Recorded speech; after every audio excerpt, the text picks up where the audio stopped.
Greetings, everyone, and welcome to Back to Ashes. My name is Phoenix. I would like to take a moment and acknowledge the elite members of the channel. Thank you all so much for your continuous and dedicated support. If it weren't for you, Back to Ashes would not be here. You have my utmost gratitude. With that being said, it is now time to go back to ashes. For once we arise from the ashes, we are a bigger, brighter, stronger, and a happier person every day. Sit back, relax, kick back, grab a snack or tuck in and get warm, and prepare for your dose of vocal melatonin entitled True Creepy Encounters. Right after this intro, there will be an ad. I'll read the first story, there will be an ad. And after that, there will be no more ads within this video.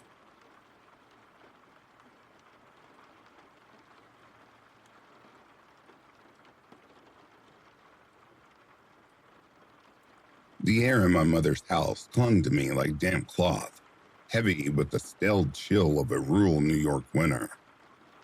It was late December, a few days after Christmas, and the world outside was a frozen void. The kind of quiet that hums in your ears until you question whether you're hearing something real or just the pulse of your own blood. My girlfriend Sarah and I agreed to house sit for my mom while she was off on some sun-soaked vacation with her boyfriend. The dogs, two scrappy rescues named Rusty and Pip, were our only company, sprawled across the living room rug, their snores punctuating the stillness. The house sat on the edge of a backwater town, where the only signs of life were the occasional rumble of a snowplow or a flicker of a neighbor's porch light, half a mile away. For 3 days it had been uneventful, boring even. But boredom has a way of lulling you into a false sense of safety. It was the third night, or maybe the fourth, I can't recall exactly, because time in that house had started to blur, each day bleeding into the next like ink on wet paper. Sarah was curled up on the couch beside me, her face bathed in the blue glow of her phone, scrolling endlessly through some app. I was hunched over my Nintendo Switch. The cheerful chirps of Pokemon Shield filled the room with a false warmth. The clock on the wall read 12:27 a.m., though I didn't notice it at the time. The world outside, the windows, was a void of black, the kind of darkness that feels like it's watching you back. My mom's house was old, creaky, with a front porch that sagged under the weight of years and neglect. The couch we sat on pressed against the living room wall, flanked by 2 windows that looked out onto the porch. Beyond the wall, the world was a mystery, hidden by frost and shadow. Then it came. A sound that didn't belong. Heavy, deliberate footsteps, each one landing like a hammer on the porch boards. Thud, thud, thud. The sound of steps that came from boots too big from a normal man. Boots that carried weight and purpose. My fingers froze on the switch, the game's music looping obliviously. Sarah's scrolling stopped, her thumb hovering over the screen. We didn't look at each other. We didn't need to. The air in the room thickened, pressing against my chest, and the dog's ears twitched, their bodies tensing on the rug. The footsteps paused, and for a moment, I thought, hoped it was nothing. A neighbor maybe, stumbling home from some late-night bender. But then, they started again. Slower this time. Deliberate, circling the porch like a predator, pacing its prey. The boards groaned under the weight, and I could feel the vibrations through the wall at my back. Whoever was out there was close, too close, right behind us, separated only by a thin pane of glass and a tattered curtain. My heart thudded in my throat, and I could hear Sarah's breathing, shallow and quick, like she was trying not to make a sound. Then, a voice, low, guttural, like a gravel grinding underfoot. Shit. Fuck, it growled, the words dripping with a rage that felt personal, directed. The voice was so close, I could almost feel the heat of it through the window to my left. My skin prickled, every hair standing on end, as if my body knew something my mind hadn't yet grasped. The footsteps stomped again, retreating, the sound fading into the night. But the silence that followed was worse. It was empty. It was heavy, expectant, like the moment before a trap snaps shut. Sarah's hand found mine, her fingers cold and trembling. "What the hell was that?" she whispered, her voice barely audible. I didn't answer. I couldn't. My mouth was dry. My thoughts scrambled.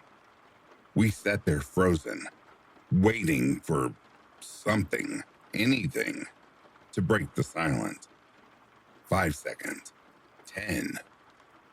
Nothing. Just the faint hum of the heater and the distant wail of wind rattling the eaves. "We need to turn off the lights," I finally said, my voice sounding foreign, too loud in the stillness. Sarah nodded, her eyes wide, reflecting the dim glow of the TV. We moved as one, fumbling around the room, flicking off every switch until the house was plagued in darkness. The dogs followed, sensing our panic, their nails clicking on the hardwood. We retreated to the laundry room, a cramped, windowless space at the base of the house, where the hum of the dryer felt like a lifeline. No one could see us there. No one could know we were there. At least that's what I told myself. We crouched there, whispering, trying to make sense of it. "Maybe it was just some drunk guy," Sarah said, but her voice wavered, betraying her doubt. "People do stupid shit around here, right?" I nodded, but I wasn't convinced. The voice hadn't sounded drunk. It had sounded wrong, like it belonged to something that wasn't entirely human. I tried to shake the thought, but it clung to me, burrowing into my mind like a splinter. After what felt like an eternity, but was probably only 10 minutes, I decided to check the windows. "Stay here," I told Sarah, though my voice cracked, betraying my fear. She grabbed my arm, her grip tight. "No, don't," she said, but I shook my head. I had to know.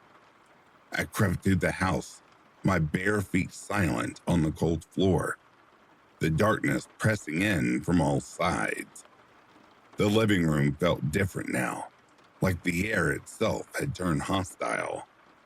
I approached the window by the couch, the one where the voice had been, and peeled back the curtain just enough to peer outside. The street was empty, bathed in a sickly yellow glow of a single street lamp. Snowflakes drifted lazily, catching the light like ash. I scanned the sidewalk, the road, the shadows between the houses across the street. Nothing. Then, movement. A figure, hulking and broad, shuffling down the sidewalk opposite the house. He was too far to make out clearly, but his size was unnatural.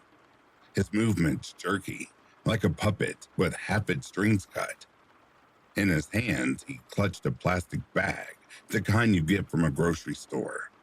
But it was crumpled and misshapen, sagging under the weight of something I couldn't identify. My stomach twisted. No stores were open at 12:30 a.m. in this dead-end town. Where had he gotten that bag, and what was inside it? I watched, transfixed, as he moved. His shuffle was slow at first, deliberate. But then, without warning, he broke into a strange, loping gait, almost cartoonish in its exaggeration, like something out of a nightmare you can't explain.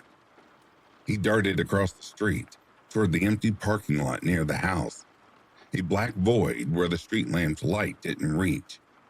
And then he was gone, swallowed by the darkness, as if he'd never been there at all. I stumbled back to the laundry room, my heart hammering. "He's gone," I told Sarah, but the words felt hollow. She didn't believe me, and neither did I. We crept back to the living room, checking the windows, moving like ghosts in our own temporary prison. Sarah took the window on the far side of the house, peering out into the backyard. "I see him," she whispered, suddenly, her voice sharp with panic. "He's out there, walking away." I joined her, squinting into the night, but all I could see was the faint outline of trees swing in the wind. If he was there, he was already fading into the shadows. We stood there, debating what to do, our voices low and urgent. Call the cops? The idea felt useless. The police in the town were a joke, more likely to show up hours late or not at all. My mom had warned us about them, said they'd probably just write it off as some drunk wandering the streets. But this didn't feel like it. This felt intentional, like he'd been looking for something or someone. Then a knock, sharp, deliberate, echoing from the back door on the other side of the house. My blood turned to ice. Rusty, the smaller dog, exploded into a frenzy, his high-pitched bark piercing the silence like a siren. The doorknob rattled, a slow, testing twist that sent a shiver down my spine. Whoever was out there wasn't knocking to be let in. They were checking if they could get in. I grabbed Sarah's hand, pulling her away from the window, and we backed toward the center of the house. Rusty's barking drowning out the sound of our own ragged breathing. The doorknob stopped rattling, and for a moment, I thought Rusty's noise had scared him off. But the silence that followed was worse. It was the kind of silence that feels like it's holding its breath, waiting for you to make a mistake. We called my mom, her voices trembling as we recounted what had happened. She was calm, too calm, her voice crackling through the phone from some far-off beach. "It's probably just some guy who had too much to drink," she said, if that explained the bag, the voice, the way he'd moved. "Don't call the cops. They won't do anything." Sarah and I exchanged a look, her face pale in the dim light of the laundry room. We didn't argue, but we didn't agree either. The rest of the night was a blur of paranoia. We checked every lock, every window, moving through the house like soldiers in a war zone.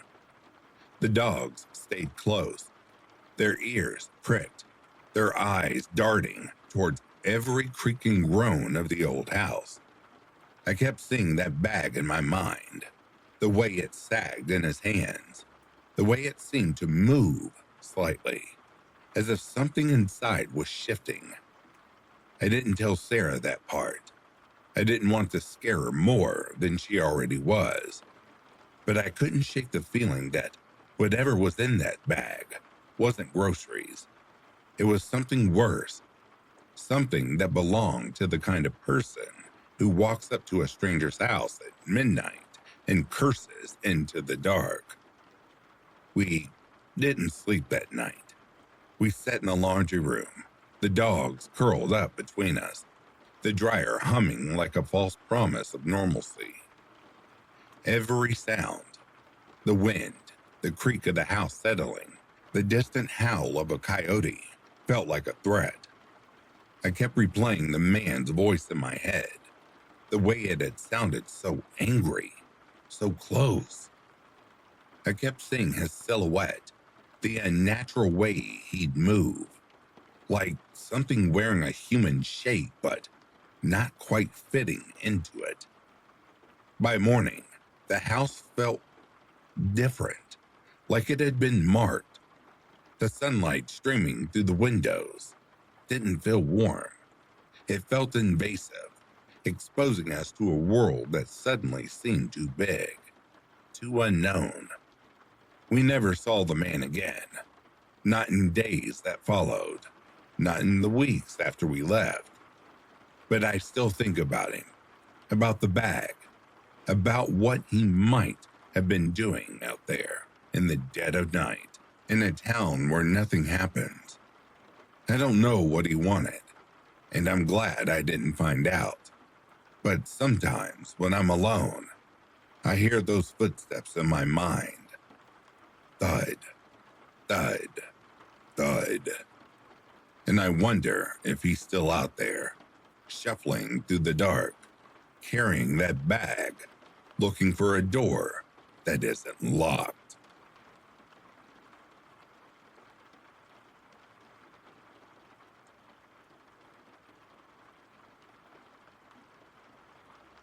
The summer evening clung to me like a damp shroud, the air thick with an unnatural stillness that made my skin prickle.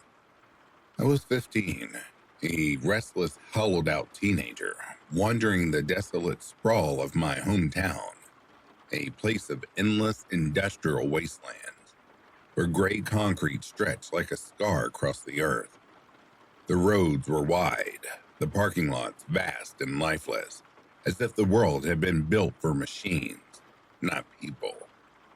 I'd walk for hours, chasing some vague escape from the ache inside me. My boots scuffing against the cracked sidewalk, my flip phone a fragile lifeline in my pocket. Dusk was creeping in, painting a bruised purple. When I felt it, a subtle shift, like the world tilting slightly off its axis. I was 40 minutes from home, tracing a familiar route along a main road buzzing with the hum of passing cars. Pedestrians drifted by, their faces blurred in the fading light. But I felt unseen, untethered. That's when the car lurched out of the parking lot, its tires hissing against the asphalt, stopping just inches from me.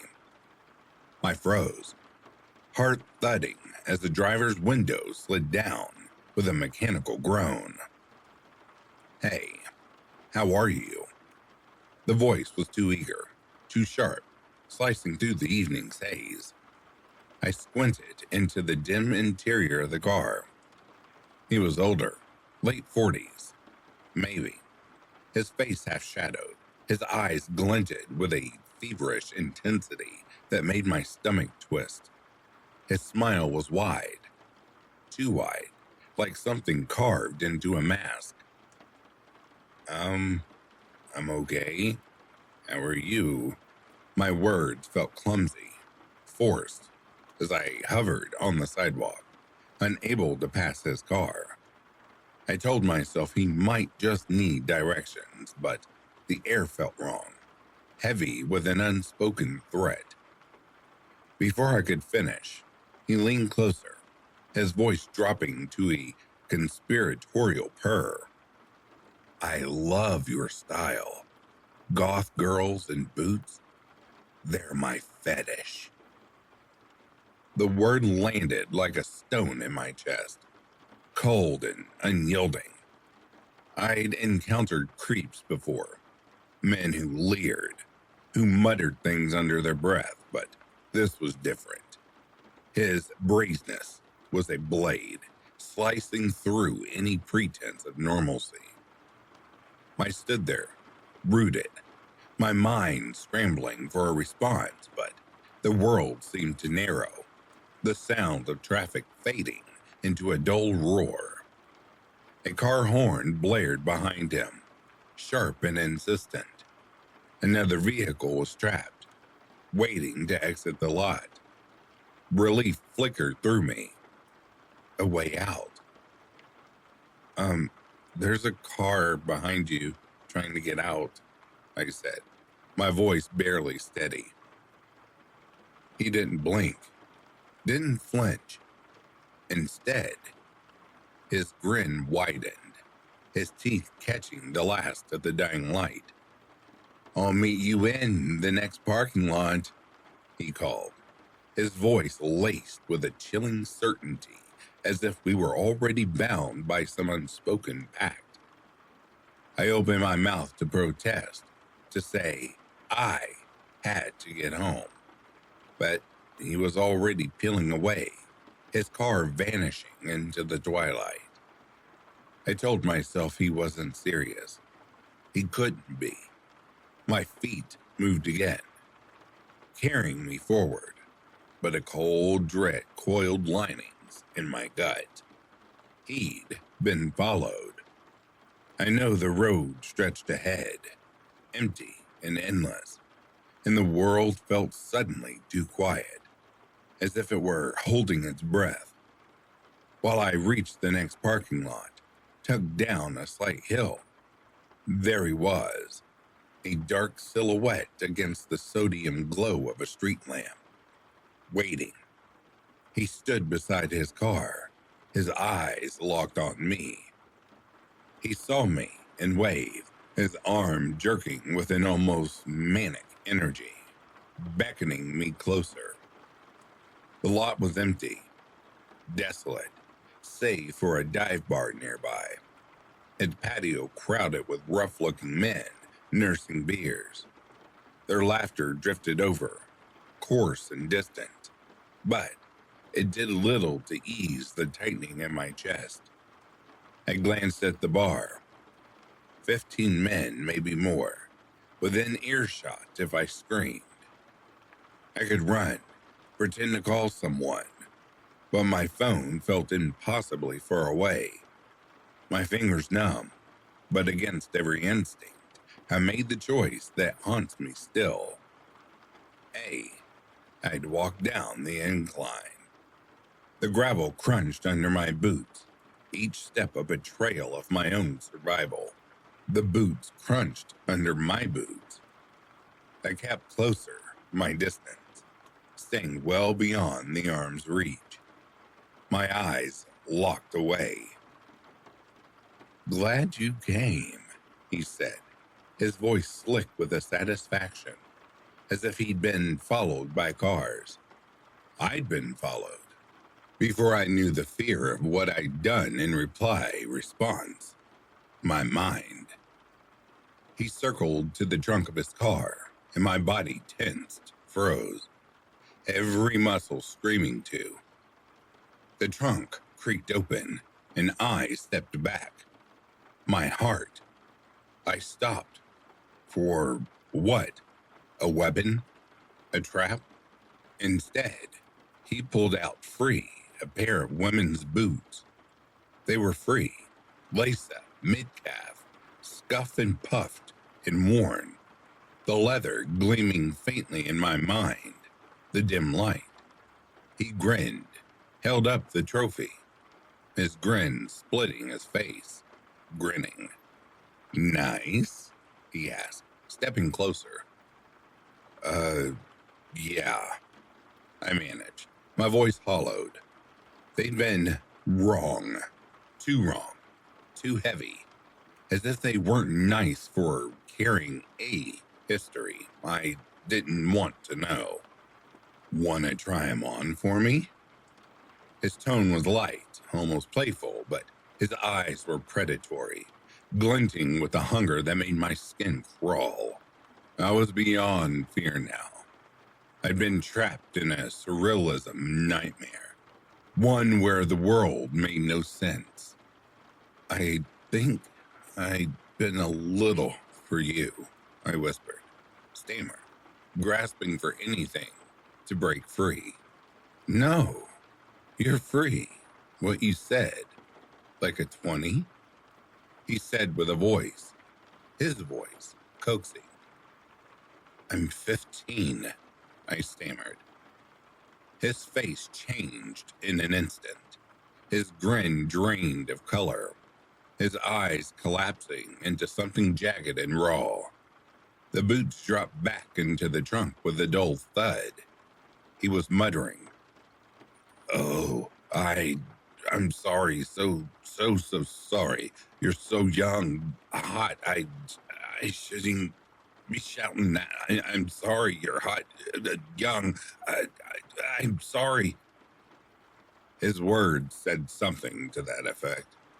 I kind of laughed it back off, my legs trembling but driven away. Where he stood, he was gone in moments, a dark figure speeding out of the lot, his car disappearing into the dark. I was alone, but the world felt wrong. Car horns, distant voices, the hum of the night. But I'd been a car. I'd been older. I wondered, why'd he have those boots? Why had he been approached? Their faces blurred in his mind. What would he have done if I had been older? If I'd stepped closer? The thought of him out there, now nearly 30, made my blood colder. I'm older now, but that night lingers. A shadow lingers. I can still see his eyes, the way his boots dangled, the grin that carved into me. I was wondering if I'd still be out there, waiting for that in some parking lot, a trunk full of secrets. I pray fervently, desperately, never to meet again.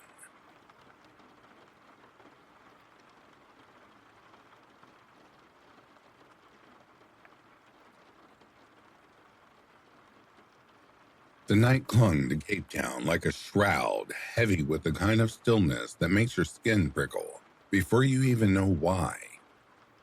I was a university student back then, scraping on late-night pizza deliveries for a pizzeria tucked away in the city's quieter corners. The job was mind-numbing most nights. Same streets, same faces, same tips, barely worth the petrol. But there was one house, one delivery that carved itself into my memory like a blade. It's been years, and I still can't drive past that place without my pulse stuttering, without feeling the weight of unseen eyes boring into me from behind those darkened windows.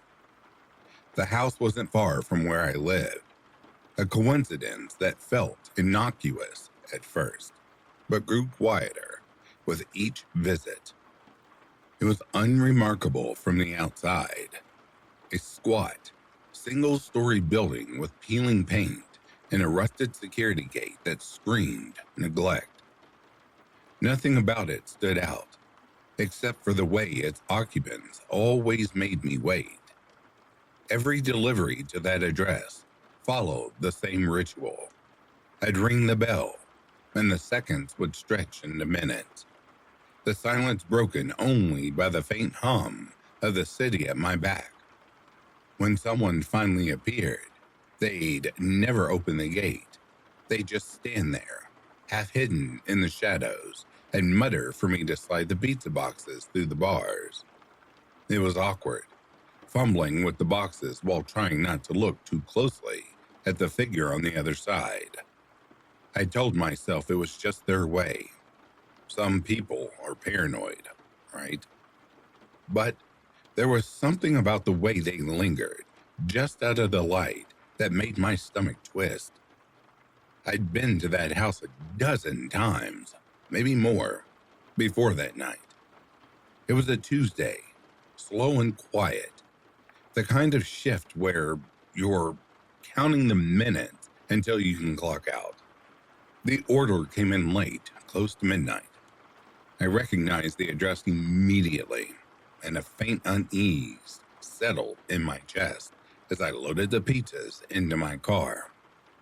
The streets were empty as I drove. the city holding its breath under a moonless sky. When I pulled up to the house, it looked the same as always. Dark, save for a single yellowed light flickering behind the curtains. I grabbed the pizza boxes, my sneakers scuffing against the cracked pavement as I approached the gate. I pressed the buzzer, and the sound seemed to die in the air, swallowed by the oppressive quiet. I waited and waited. The seconds dragged, each one heavier than the last. My breath fogged in the cool night air, and I shifted my weight, the pizza boxes growing warm against my palms. Just as I was about to buzz again, the front door creaked open. A woman stood there, her silhouette framed by the dim light spilling from inside. I'd never seen her before. She was tall, gaunt, her face half hidden by a curtain of lank hair.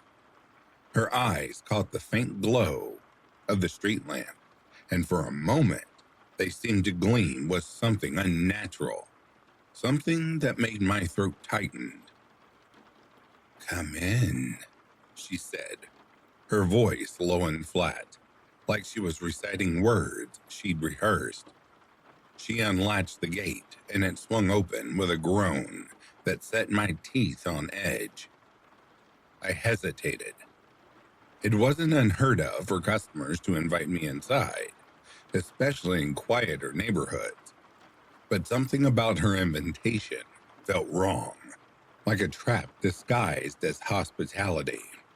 Still, I was tired, and the pizzas were getting cold, so I stepped forward, the gate clanging shut behind me with a finality that made my heart lurch.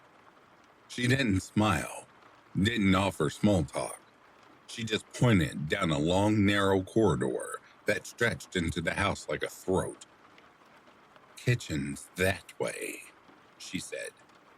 "Put the pizzas there." I nodded, my mouth dry, and started walking. The floorboards creaked under my weight, each step echoing in the stillness. The air inside was thick, stale, carrying a faint metallic tang that I couldn't place. The woman followed close behind, her footsteps soft but deliberate, like a predator stalking prey. I could feel her presence at my back, her gaze drilling into me, and it took everything not to glance over my shoulder. The corridor seemed to be going on forever, the walls pressing in closer with each step. The light was dim, cast by a single bare bulb dangling from the ceiling, its flicker making the shadows dance.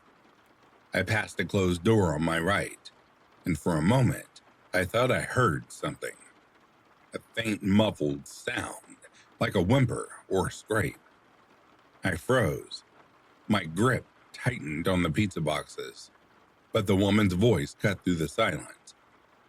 "Keep going," she said, and there was an edge to her words now, sharp and unyielding. I swallowed hard and forced myself to move, my pulse hammering in my ears. The corridor finally opened into a larger space, an open-plan dining room and lounge area that felt more like a stage than a home.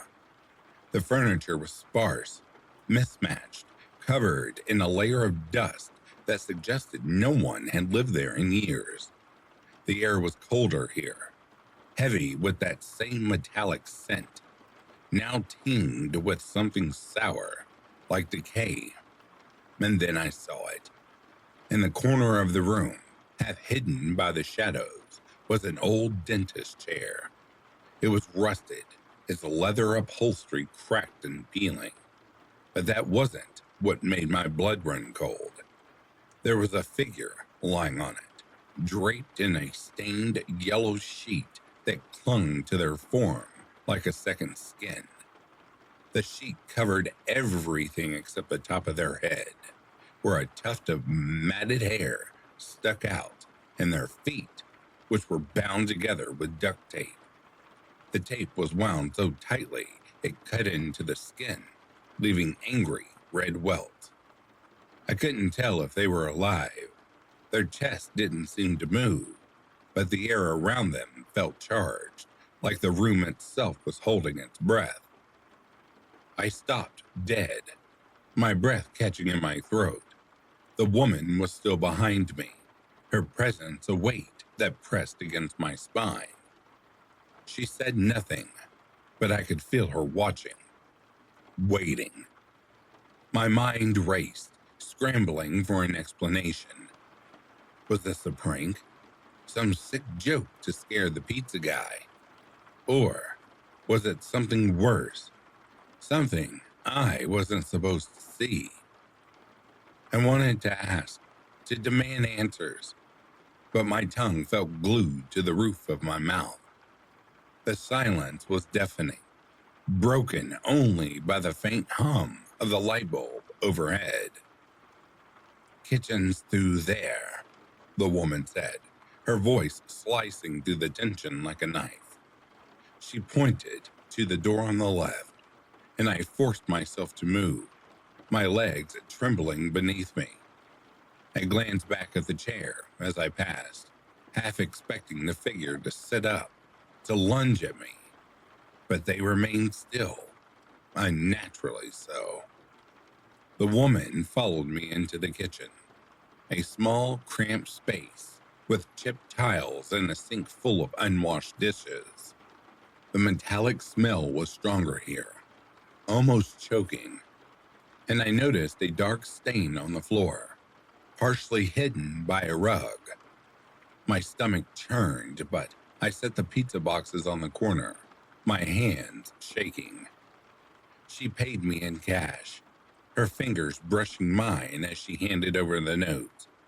Her skin was cold, clammy, and I flinched, pulling back too quickly. She didn't react, just stared at me with those gleaming eyes, her expression unreadable. I pocketed the money, muttering a thanks, and turned to leave, every instinct screaming at me to run. But I didn't. I couldn't. Not yet. I needed to get out, calmly, to act like I hadn't seen anything, like I wasn't terrified. I retraced my steps through the dining room, my eyes darting to the dentist chair again. The figure hadn't moved, but something felt different now, like the air had grown thicker, more oppressive. I could swear I saw the sheet twitch, just slightly, but it might have been my imagination, fueled by the panic clawing at my chest. The woman was still behind me, her footsteps a constant reminder of her presence. I reached the front door, my hand closing around the handle, and for a moment, I thought she might stop me, might lock the door and trap me inside. But she didn't. She just stood there silent as I stepped outside. The gate clanged shut behind me, and I hurried to my car, my breath coming in short, ragged gasps. I didn't look back, but I could feel her eyes on me, watching from the doorway.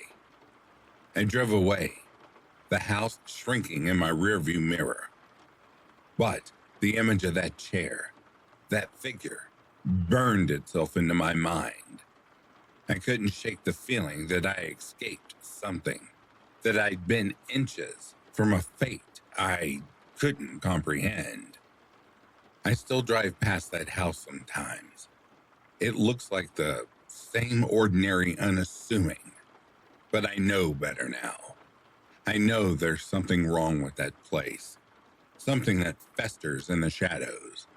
I wonder about that figure on the chair, whether they were alive, whether they're still there, bound and silent.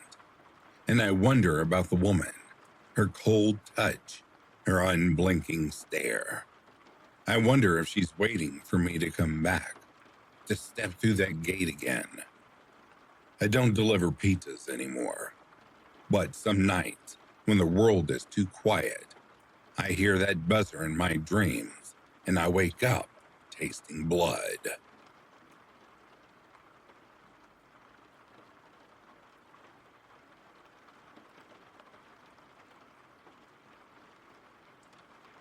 January 21st, 2019. The air in Ohio that evening was brittle, the kind of cold that seeps into your bones and lingers like an unwanted guest. I was 24, a waitress at the Dusk Hollow, a dimly lit restaurant on the edge of town where the fluorescent lights flickered just enough to make you question what you saw in the shadows.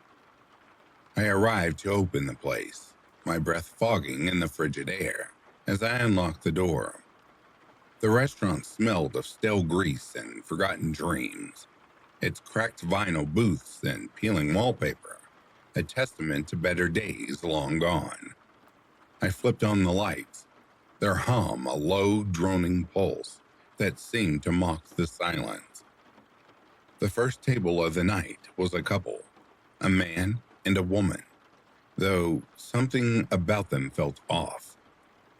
I led them to a booth in the corner, their footsteps echoing too loudly on the linoleum floor. I named them Dale and Sarah in my head. Their real names, unimportant. Their presence already heavy.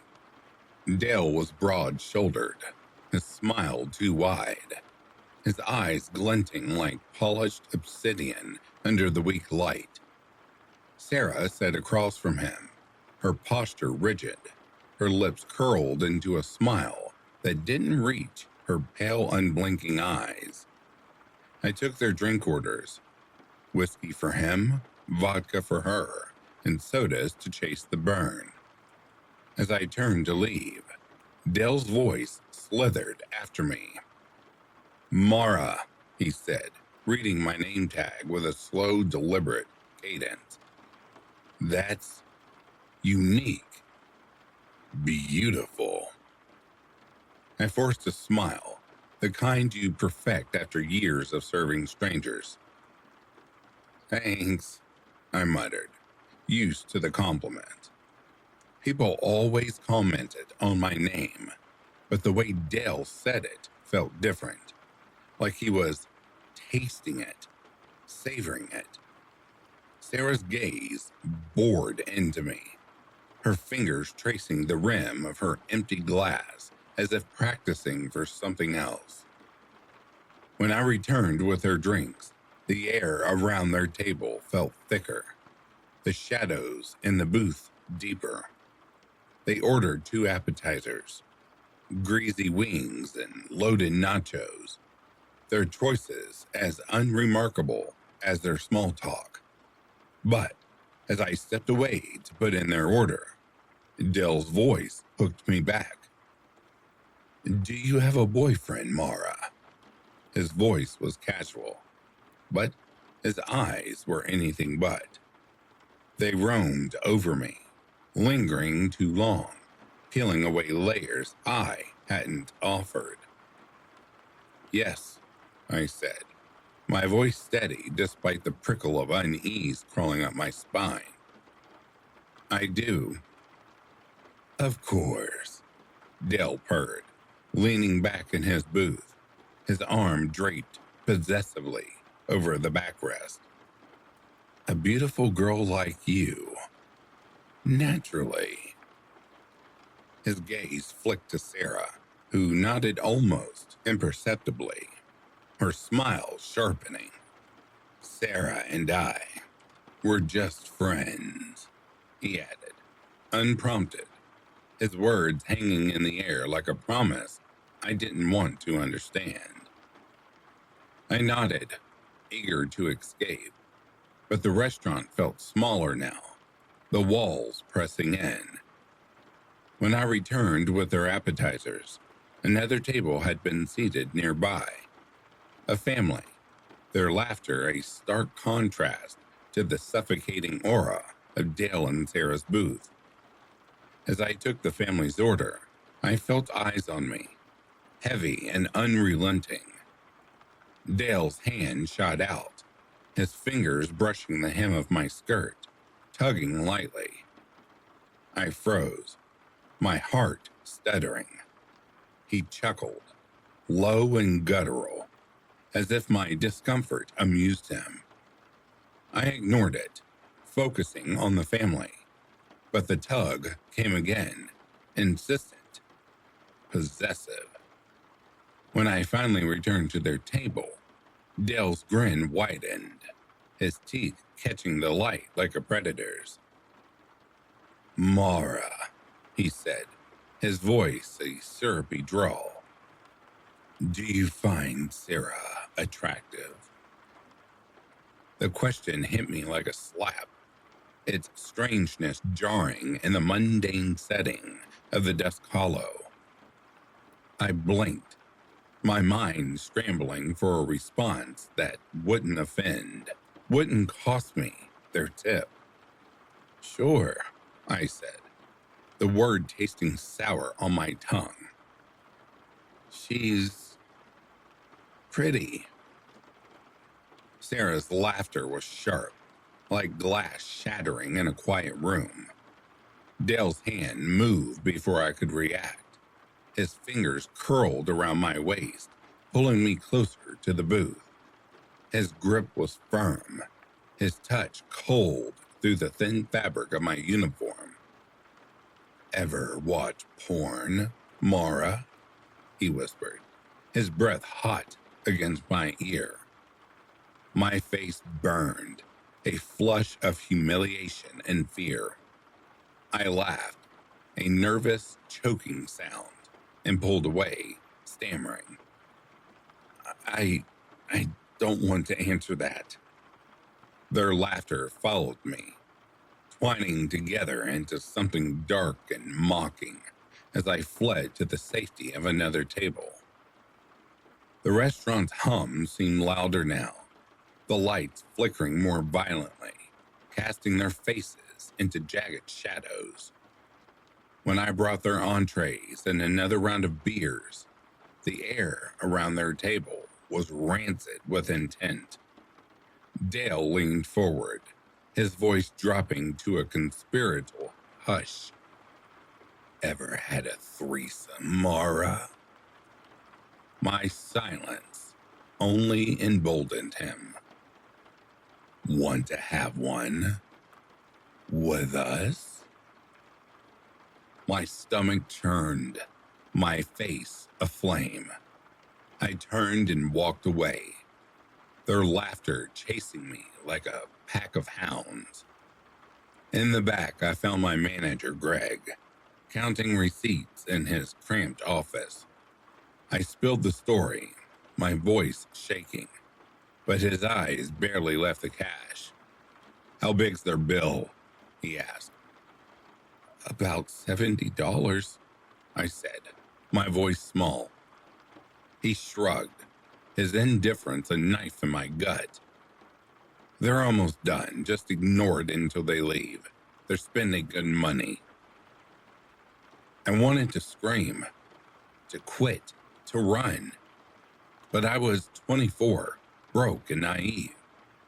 So I nodded and returned to their table. They'd been there for 3 hours now, their presence a black hole sucking up my time, my energy, my tables. Other customers shot me sympathetic glances as Dale's voice boomed, demanding my attention, his hands reaching for me whenever I tried to step away.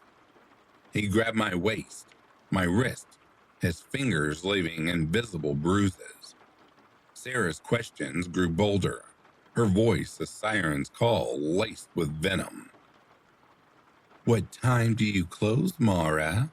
she asked, her eyes glinting like a cat's in the dark. 10, I said, my throat tight. "You should come home with us," she said, her smile a slash of red lipstick. "It'd be fun."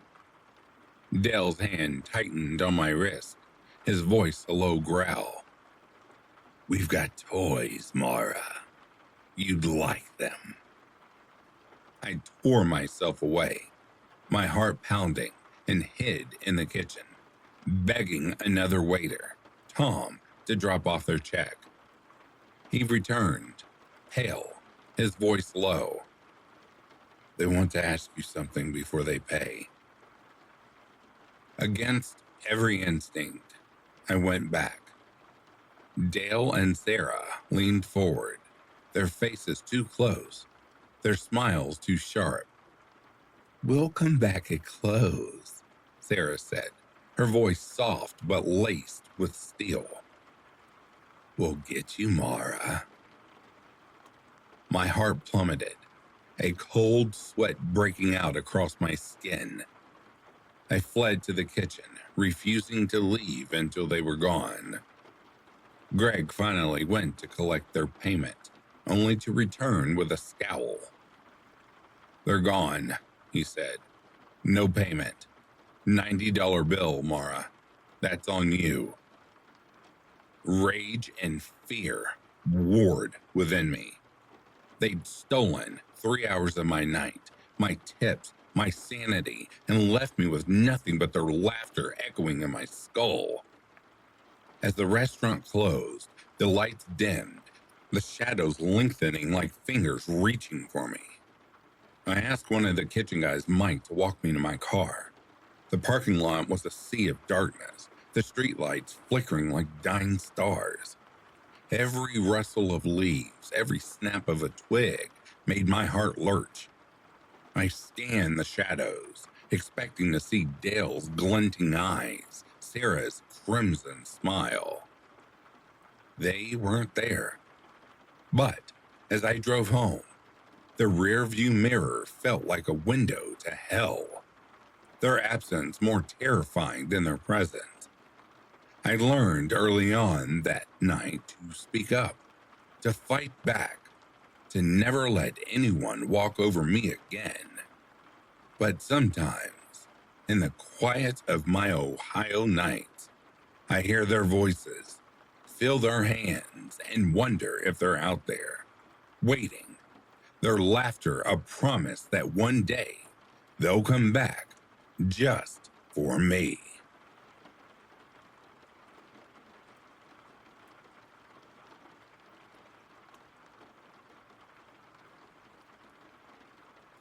And that, dear listeners, brings a close to these true creepy encounters. Before I go any further, I would like to thank the rest of the membership of BackToAshes. Thank you all so much for remaining loyal and for supporting this channel. I have no words, but deep gratitude for you. Thank you so much. For all the new listeners, I hope you found this video intriguing. And if you'd like to keep up with BackToAshes, please leave a like, a comment below.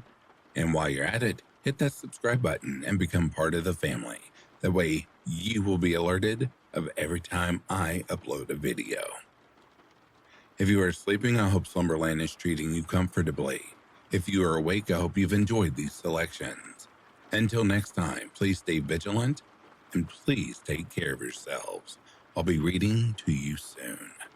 Have yourself a good morning, a good afternoon, or a good evening. Peace, love, and light to you all.